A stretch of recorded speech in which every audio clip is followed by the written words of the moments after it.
कहते हैं कि जिंदगी की हर सुबह कुछ शर्तें लेकर आती हैं और कुछ शाम तजुर्बे देकर जाती हैं। Hello hi good morning to everyone, welcome to my YouTube channel English with Shankar Varg. Once again I will tell you today about syntax rule number 35 and 36. So without delay let's begin. यदि हमारे पास indefinite pronoun everything, something, nothing, anything as a subject के रूप में प्रयोग होते हैं, indefinite pronoun है एवरीथिंग, समथिंग, नथिंग, एनीथिंग, यदि एज ए सब्जेक्ट के रूप में काम आते हैं और उनका जो मीनिंग होता है अनसर्टेन नंबर के लिए होता है, अनिश्चित संख्या के लिए होता है या अनसर्टेन थिंग्स के लिए होता है, तो उस सिचुएशन में हम इन इंडेफिनिट से स्टार्ट होने वाले वर्डों को एवरीथिंग, एनीथिंग, नथिंग और समथिंग को सिंगुलर मानते हैं और सिंगुलर मानने के बाद इनके साथ सिंगुलर वर्ब का ही प्रयोग करेंगे. ऑब्वियसली सिंगुलर मानने पर हम सिंगुलर वर्ब का इस्तेमाल करते हैं और इंपॉर्टेंट थिंग्स क्या है, सिंगुलर प्रोनाउन ही इनके साथ यूज करेंगे, जैसे इट, इट्स और इटसेल्फ.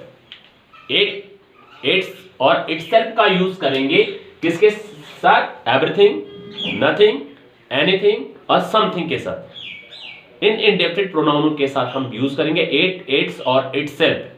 ठीक है, और ध्यान रखिएगा, इस बात का नोट कीजिएगा कि he, his, him, himself, they, them, their, themselves, इनका प्रयोग कदापि नहीं करेंगे. किस सिचुएशन में? जब हमारे पास सेंटेंस के सब्जेक्ट के रूप में समथिंग, नथिंग, एनीथिंग का प्रयोग किया जाता है. इस सिचुएशन में हम कभी भी इन इंडेफिनिट प्रोनाउन के साथ हम क्या यूज नहीं करेंगे? प्लूरल प्रोनाउंस का यूज नहीं करेंगे. ठीक है, और कुछ सिंगुलर प्रोनाउन है उनका भी यूज नहीं करेंगे, लेकिन सिंगुलर प्रोनाउन में किनका यूज करेंगे? ओनली हम यूज करेंगे इट, इट्स और इटसेल्फ. किसके साथ? समथिंग, एनीथिंग, नथिंग, इनके साथ हम क्या यूज करेंगे? एवरीथिंग के साथ इट, इट्स और इटसेल्फ का प्रयोग करेंगे. That's it. देखिए, एवरीथिंग लुक्स, एवरीथिंग के साथ लुक्स सिंगुलर वर्ब का प्रयोग किया गया है. ब्यूटीफुल इटसेल्फ, सब कुछ स्वयं में क्या लग रहा है? बहुत सुंदर लग रहा है. तो यहां पर हमने लुक्स सिंगुलर वर्ब के रूप में प्रयोग किया है. एवरीथिंग लुक्स, ये यहां पर भी आया है. Beautiful one self, that is wrong.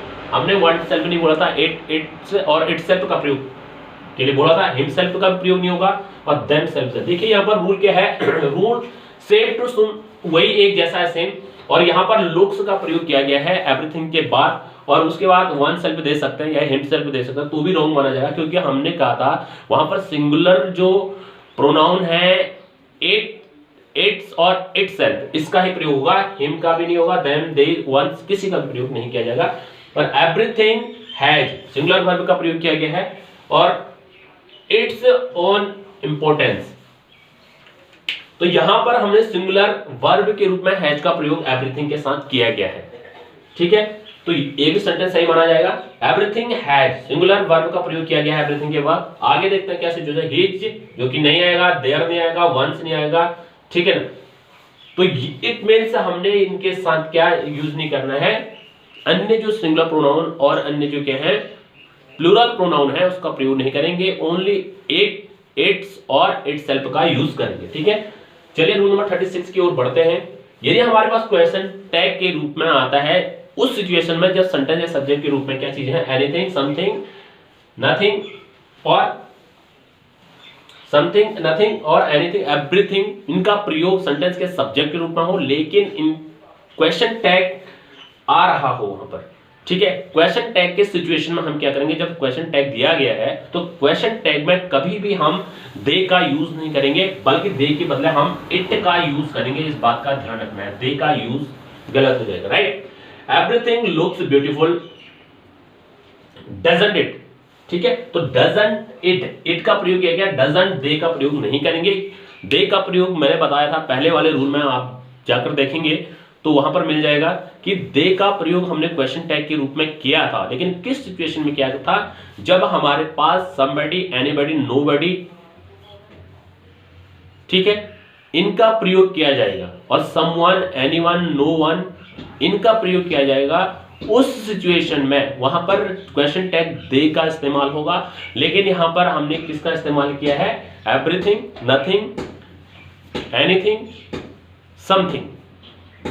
इस सिचुएशन में हम दे का प्रयोग नहीं करेंगे क्वेश्चन टैग के रूप में, क्वेश्चन टैग में यहां पर हम इट का प्रयोग करेंगे। तो आपको दे और इट का प्रयोग कहां करना है ये समझ में आ गया होगा, किन इंडेफिनिट प्रोनाउंस के साथ हमने दे का यूज करना है क्वेश्चन टैग में, और किन प्रोनाउंस के साथ इट का यूज करना है क्वेश्चन टैग के रूल में।